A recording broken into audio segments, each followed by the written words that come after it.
देश की लड़ाई करने से आए मेरे और साथी भाई बड़े नंबर पर हमारी बहनें, साथ में हमारे यहाँ पर अभिजीत दत्ते जी,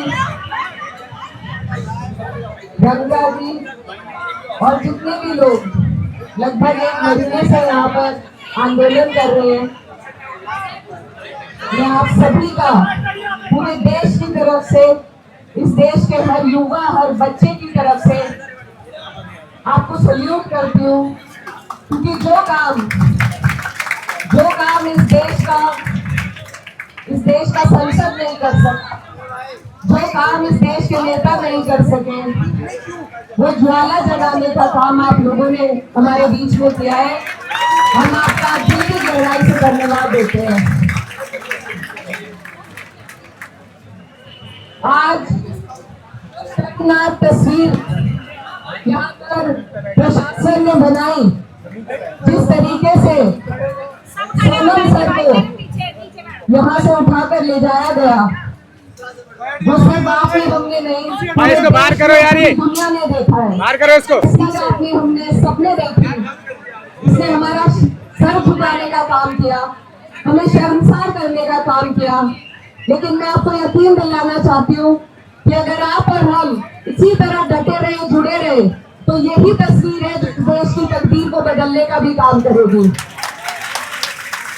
आज जंतर मंतर में हमारे देश का युवा समझ चुका है कि कौन लोग हैं जो आपको और हमें लगातार प्रताड़ित कर रहे हैं।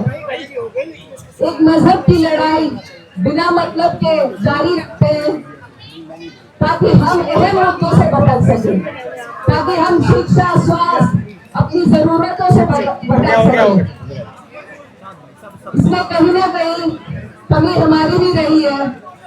मेरे भी बहुत से कॉलेज के साथी पॉलिटिकल हो जाते थे कभी कभी। आज हमें सबको उस बादल से बाहर निकलना है और ध्यान देना है कि कोई भी लड़ाई जब हमारे हक और अधिकार की हो, तो हम सबको एक दूसरे के साथ आना है। अगर मैं ये सोचूंगी कि मैं सिर्फ तब आवाज उठाऊंगी जब लड़ाई मेरी होगी, तो ये अहंकार में डूबे लोग इसी तरह आप पे हम पे राज करते रहेंगे। ज्यादातर लोगों को अन्याय का एहसास तभी होता है जब अन्याय उनके साथ हो, और यही वजह है कि आज हमारा देश, हमारा लोकतंत्र, आज जो उसकी दुर्दशा हुई है, उसकी कहीं ना कहीं वजह हमारा पॉलिटिकल होना, हमारा बेहिस होना है। तो आज ये जो अलग जगी है, जो चिंगारी जगी है, मेरी सभी अपने युवा भाई बहनों से ये अपील है कि इसको जारी रखे, क्योंकि ये लड़ाई लंबी होने वाली है, लेकिन हमें हिम्मत नहीं तोड़नी है। आपने देखा होगा, ये सिर्फ एक शिक्षा के एग्जाम की बात नहीं है। अभी हम देख रहे हैं जौहर यूनिवर्सिटी जो रामपुर में है, 12 घंटा हो चुका है, उस पर भी बुलडोज करने का एक आदेश दिया गया है। वो भी अन्याय है, उसके लिए भी आपको और हमें ऐसे ही लड़ना पड़ेगा, क्योंकि जब तक लड़ाई में हमें बांट के रखेंगे, तब तक ये ऐसे ही तकनशीन रहेंगे। और मैं यही कहना चाहती हूँ कि अगर हम लोग इकट्ठा ना हुए, एकत्रित ना हुए, तो हमारे बच्चों का भविष्य इसी तरह अंधकार में चलता रहेगा। ये आज अहंकारी है तो सिर्फ इसलिए कि हमने ध्यान नहीं दिया।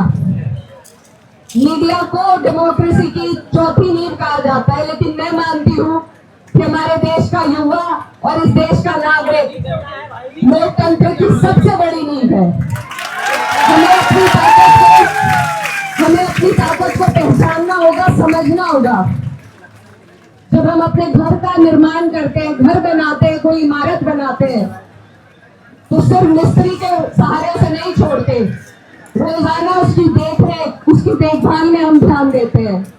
और आज हमने अपने देश को ऐसे लोगों के हाथ में छोड़ दिया जो अनपढ़ है, जाहिल है, और जो इस देश के बच्चों की पीड़ा को नहीं समझते हैं। तो ये हमारी भी मुझे उम्मीद है कि आप और हम सब मिलकर इस गलती को सुधारने का काम करेंगे। यहाँ से ये प्रण लीजिए कि आज के बाद हम इस सरकार को अकाउंटेबल होना, इसको मॉरल रिस्पॉन्सिबिलिटी लेना सिखाकर ही यहाँ से उठने का काम करेंगे। और ये बहुत मुश्किल काम नहीं है। हमसे पहले यहाँ पर हमारे हरियाणा के, पंजाब के, पश्चिम उत्तर प्रदेश के भी बहुत लोग हैं जो आपको बताएंगे कि किसान आंदोलन में 13 महीने वो आंदोलन चला था और हमारे लोगों ने बैठकर उसे चलाया था और झुकी थी ये सरकार।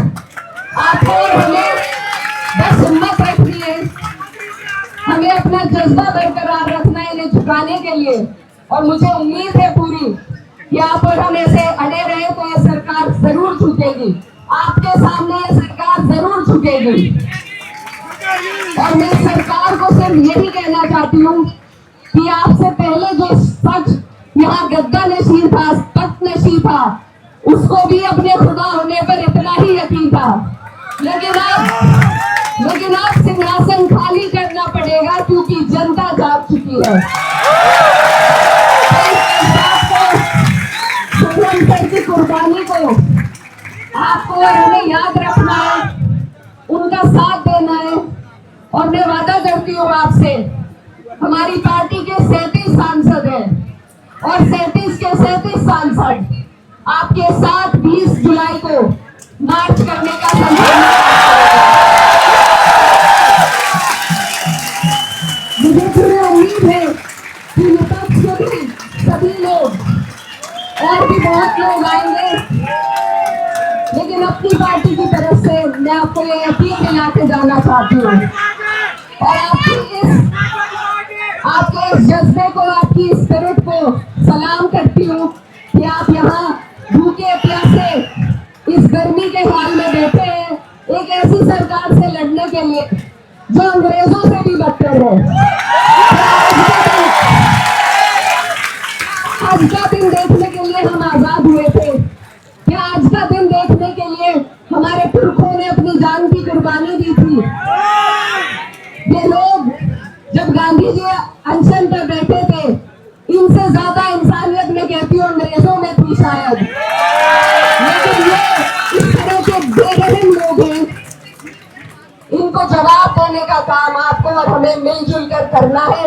और ये लड़ाई यहाँ हमारे JNU, जामिया, अलीगढ़, DU के सभी साथी भी आए हैं जो ये बता सकते हैं कि किस तरीके से जब हमने स्टूडेंट्स ने आवाज उठाई, इन्होंने किसी को आतंकवादी बताया है, किसी को कोई ब्रांडिंग करने का काम किया है। इन लोगों से लड़ने के लिए आज हमारे पास सिर्फ आप लोगों की ताकत है और आप अपनी ताकत को समझकर खड़े होइए, लड़िए इन आज के अंग्रेजों से, क्योंकि हमारे पुरखों ने अंग्रेजों को भगाया था और आज के अंग्रेजों को उनकी औकात दिखाने का काम आपको और हमें मिलकर के करना है। अपनी बात को मैं यहीं पर खत्म करना चाहती हूँ और आपसे ये वादा करना चाहती हूँ कि आप भी सब जितने भी लोग देख रहे हैं, जो देश के अलग अलग कोने से देख रहे हैं, आज सिर्फ स्क्रीन पर देखने से काम नहीं चलेगा। आज जो तस्वीर सबके सामने आई, ये मेरे मुल्क की तस्वीर नहीं है, ये मेरे देश की तस्वीर नहीं है कि एक ऐसे व्यक्ति को जिसने हमारे देश को इतना सम्मान देने का काम किया, इस बेरहमी के साथ, इस बदतमीजी के साथ उठाकर यहाँ से ले जाया गया। अगर आज भी हमारा दिल और ज़मीर ना जागा, तो कल जब आपके हमारे साथ दोबारा ऐसा अन्याय होगा तो कोई सोनम वांगचुक हमारे बीच में नहीं आएगा हमारी लड़ाई लड़ने के लिए। ये मौका है हमारे पास कि हम उनके हाथों को मजबूत करें, उनके हौसले को बुलंद करें, अभिजीत जी के हौसले को बुलंद करें। इन लोगों ने जो बीड़ा उठाया है उसको मैं सलाम करती हूँ कि जो काम देश के बड़े बड़े नेता नहीं करता है, वो आप लोगों की युवा सोच ने, युवा जज्बे ने करके दिखाया है। मैं सिर्फ आपसे यही कहना चाहती हूँ कि जुल्मी जब जब जुल्म करेगा, चप्पा चप्पा गूंज उठेगा। इनकलाबो इनकलाबो इनकलाबो इनकलाब। जिंदाबाद